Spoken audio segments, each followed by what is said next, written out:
मैं जिन उद्यमी कक्षाओं में सिखाता हूं, उनमें मैं लोगों को लगातार याद दिलाता हूं कि वो अपने प्रोडक्ट, सेवा या सॉफ्टवेयर पर नहीं बल्कि प्रबंधन योग्यताएं बढ़ाने पर ध्यान केंद्रित करें। अपना खुद का कारोबार शुरू करने के लिए प्रबंधन की 3 सबसे महत्वपूर्ण योग्यताएं ये हैं। पहला, कैश फ्लो का प्रबंधन। दूसरा, लोगों का प्रबंधन। तीसरा, व्यक्तिगत समय का प्रबंधन। मैं कहूंगा कि इन तीनों का प्रबंधन करने की योग्यताएं सिर्फ उद्यमियों के लिए नहीं बल्कि एक व्यक्ति या परिवार, कारोबार, परोपकारी संगठन, शहर या देश के हिस्से के रूप में आप अपना जीवन किस तरह जीते हैं, ये तीनों उसमें भी मायने रखती हैं। ये सभी योग्यताएं आत्म अनुशासन में महारत हासिल करने से बढ़ती हैं। मैं खुद को सबसे पहले पैसे दें कथन को हल्के में नहीं लेता हूं। खुद को सबसे पहले पैसे दें, ये कथन जॉर्ज क्लासन की पुस्तक the richest man in Babylon से लिया गया है। इस पुस्तक की लाखों प्रतियां बिक चुकी हैं। हालांकि लाखों लोग इस शक्तिशाली कथन को दोहराते हैं, लेकिन बहुत कम इस सलाह पर चलते हैं। जैसा मैंने कहा था, वित्तीय साक्षरता इंसान को अंक पढ़ने की योग्यता प्रदान करती है और अंक पूरी कहानी बता देते हैं। किसी व्यक्ति के इनकम स्टेटमेंट और बैलेंस शीट को देखकर मैं तुरंत देख सकता हूं कि जो लोग खुद को सबसे पहले पैसे दें शब्द बोलते हैं, क्या वो सचमुच उस पर अमल करते हैं। एक तस्वीर 1000 शब्दों जितनी मूल्यवान होती है। इसलिए आइए उन लोगों के फाइनेंशियल स्टेटमेंट की समीक्षा करते हैं जो खुद को सबसे पहले पैसा देते हैं, और उन लोगों की भी जो ऐसा नहीं करते हैं। जो लोग खुद को सबसे पहले पैसा देते हैं। अगर रेखा चित्रों का अध्ययन करें और देखें कि क्या आप कोई फर्क देख सकते हैं। एक बार फिर इसके लिए कैश फ्लो को समझना होता है, जो कहानी बताता है। अधिकतर लोग अंकों को देखते हैं और कहानी चूक जाते हैं। क्या आप इसे देख सकते हैं? रेखा चित्र उन लोगों के कार्य दर्शाते हैं जो खुद को सबसे पहले पैसा देने का विकल्प चुनते हैं। हर महीने अपने मासिक खर्च करने से पहले वो अपने संपत्ति वाले कॉलम में पैसा डालते हैं। हालांकि लाखों लोग क्लासन की पुस्तक पढ़ चुके हैं और खुद को सबसे पहले पैसे दें इस कथन से परिचित हैं, लेकिन हकीकत में वो खुद को सबसे अंत में पैसा देते हैं। अब मैं आप में से उन लोगों की चीख पुकार सुन सकता हूं जो सचमुच अपने बिलों को सबसे पहले चुकाने में यकीन रखते हैं, और मैं आप सभी जिम्मेदार लोगों की आवाजें सुन सकता हूं जो अपने बिल समय पर चुकाते हैं। मैं ये नहीं कह रहा हूं कि आप गैर जिम्मेदार बने और अपने बिलों का भुगतान न करें। मैं तो सिर्फ वही कह रहा हूं जो पुस्तक कहती है, यानी खुद को सबसे पहले पैसे दें। और पिछला रेखा चित्र उस कार्य की सही अकाउंटिंग तस्वीर था। जो लोग बाकी हर व्यक्ति को सबसे पहले पैसा देते हैं।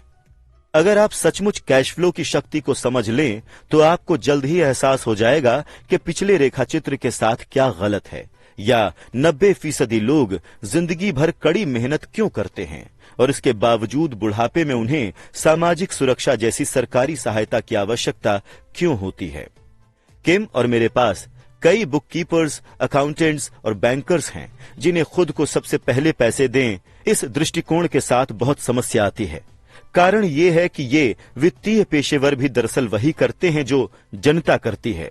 वो खुद को सबसे अंत में पैसे देते हैं।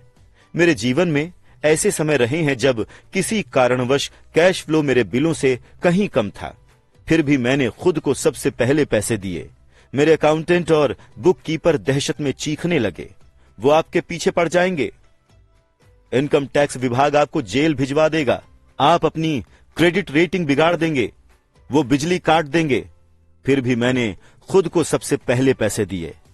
आप पूछते हैं क्यों? क्योंकि बेबीलोन का सबसे अमीर आदमी नामक कहानी इसी बारे में है, आत्म अनुशासन की शक्ति और आंतरिक सहन शक्ति। मेरे अमीर डैडी ने मेरे काम करने के पहले ही माह में मुझे बताया था कि ज्यादातर लोग संसार की ठोकरें सहन करते रहते हैं और बिल वसूलने वाला आकर हड़काता है और आप या तो पैसे दे देते हैं, वरना सेल्स क्लर्क कहता है, ओह इसे बस अपने चार्ज कार्ड में डाल दें। आपका रियल एस्टेट एजेंट आपसे कहता है, मकान खरीद लें, सरकार मकान खरीदने पर टैक्स में छूट देती है। ये पुस्तक इसी बारे में है। आप में ज्वार के खिलाफ जाने और अमीर बनने का साहस होना चाहिए। हो सकता है कि आप कमजोर ना हो, लेकिन पैसे के मामले में बहुत से लोग डरपोक बन जाते हैं। मैं ये नहीं कह रहा हूं कि गैर जिम्मेदार बने। मेरे पास ऊंचे क्रेडिट कार्ड कर्ज और ऐशो आराम की चीजों के कर्ज नहीं हैं। इसका कारण यह है कि मैं खुद को सबसे पहले पैसे देता हूं। मैं अपनी आमदनी न्यूनतम इसलिए रखता हूं क्योंकि मैं इसे सरकार को नहीं देना चाहता। इसीलिए मेरी आमदनी निवाडा के एक कॉरपोरेशन के जरिए मेरे संपत्ति वाले कॉलम से प्राप्त होती है। अगर मैं पैसे के लिए काम करता तो सरकार इसे ले लेती। हालांकि मैं अपने बिलों का भुगतान सबसे अंत में करता हूं, लेकिन मैं वित्तीय दृष्टि से इतना चतुर हूं कि किसी मुश्किल में नहीं फंसता हूं। मैं उपभोक्ता ऋण को पसंद नहीं करता। मेरे दायित्व वास्तव में 99% लोगों से ज्यादा हैं, लेकिन उनका भुगतान मैं नहीं करता। मेरे दायित्वों का भुगतान दूसरे लोग करते हैं। उन्हें किराएदार कहा जाता है। इसीलिए खुद को सबसे पहले पैसे देने का पहला नियम यह है, कभी कर्ज में मत फंसो।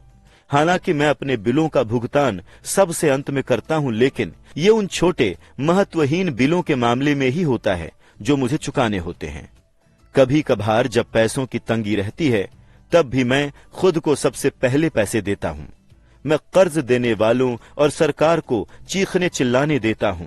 उनका सख्त होना मुझे अच्छा लगता है। क्यों? क्योंकि वो लोग मुझ पर एक एहसान कर रहे हैं।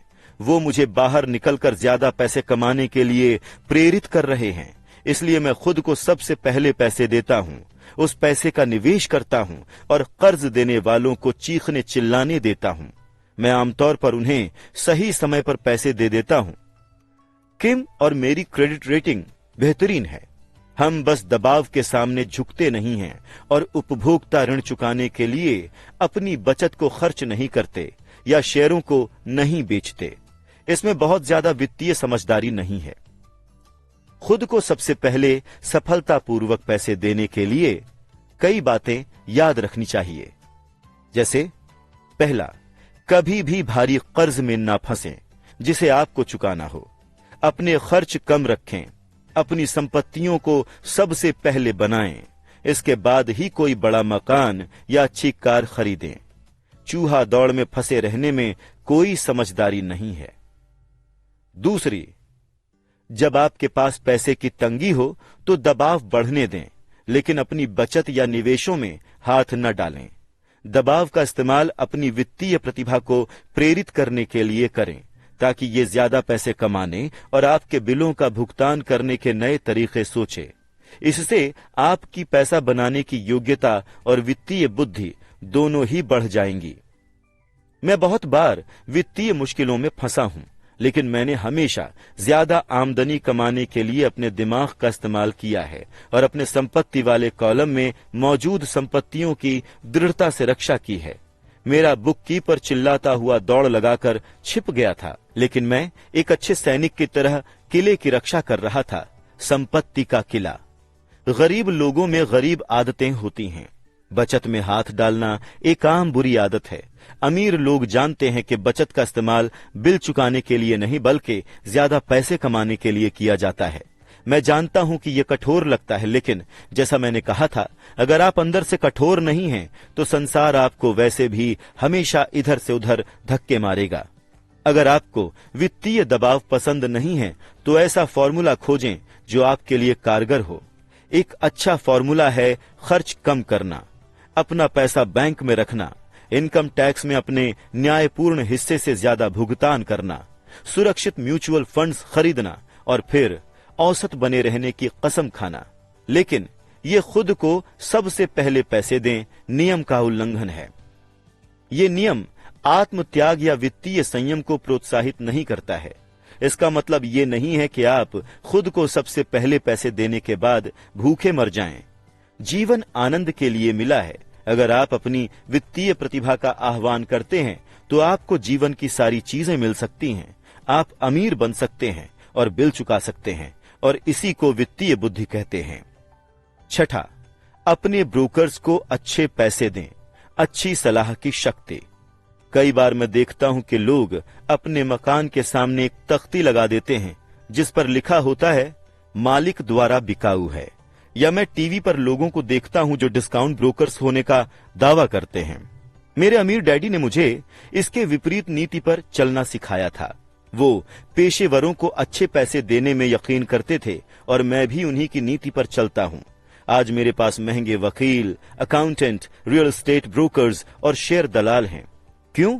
क्योंकि अगर, और मेरा मतलब है अगर, ये लोग पेशेवर हैं तो उनकी सेवाओं से आपका मुनाफा बढ़ना चाहिए और वो मुझसे जितने ज्यादा पैसे कमाते हैं उनकी बदौलत मैं उससे बहुत ज्यादा पैसे कमाता हूं।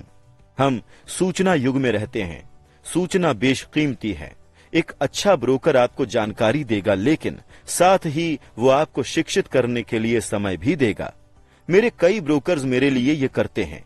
कुछ ने मुझे तब तक सिखाया था, कुछ ने मुझे तब सिखाया था जब मेरे पास बहुत कम पैसा था या बिल्कुल भी नहीं था। मैं आज भी उनके साथ हूं। मैं किसी ब्रोकर को जितना पैसा देता हूं उसकी जानकारी पर मैं उससे बहुत ज्यादा पैसे कमा लेता हूं। इसलिए मुझे ये बात अच्छी लगती है जब मेरा रियल एस्टेट ब्रोकर या स्टॉक ब्रोकर बहुत से पैसे कमाता है, क्योंकि आमतौर पर इसका मतलब ये होता है कि मैंने भी बहुत सारे पैसे कमाए हैं। एक अच्छा ब्रोकर मेरे लिए पैसे तो कमाता ही है, इसके अलावा वो मेरा समय भी बचाता है। जैसे तब जब मैंने वो खाली जमीन $9,000 में खरीदी और उसे तुरंत $25,000 में बेच दिया ताकि मैं अपनी पॉर्श कार ज्यादा जल्दी खरीद सकूं। ब्रोकर बाजार में मेरी आंख और कान हैं। वो हर दिन मैदान में रहते हैं, इसलिए वहां मेरे रहने की जरूरत नहीं पड़ती।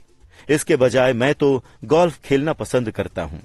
जो लोग अपना मकान खुद बेचते हैं शायद वो अपने समय को ज्यादा कीमती नहीं मानते हैं। मैं कुछ पैसे बचाने के चक्कर में अपना समय क्यों खराब करूं, जबकि मैं उस समय का उपयोग ज्यादा पैसे बनाने या अपने प्रियजनों के साथ गुजारने में कर सकता हूं। मुझे ये बात बहुत मजेदार लगती है कि कई गरीब और मध्यम वर्गीय लोग रेस्तरां में खराब सेवा के बावजूद वेटर को 15 से 20% टिप देते हैं, लेकिन ब्रोकर को 3 से 7% चुकाने में शिकायत करते हैं। वो व्यय वाले कॉलम में लोगों को टिप देकर खुश होते हैं और संपत्ति वाले कॉलम में लोगों को टिप देने से कतराते हैं। इसमें तो वित्तीय समझदारी नहीं है।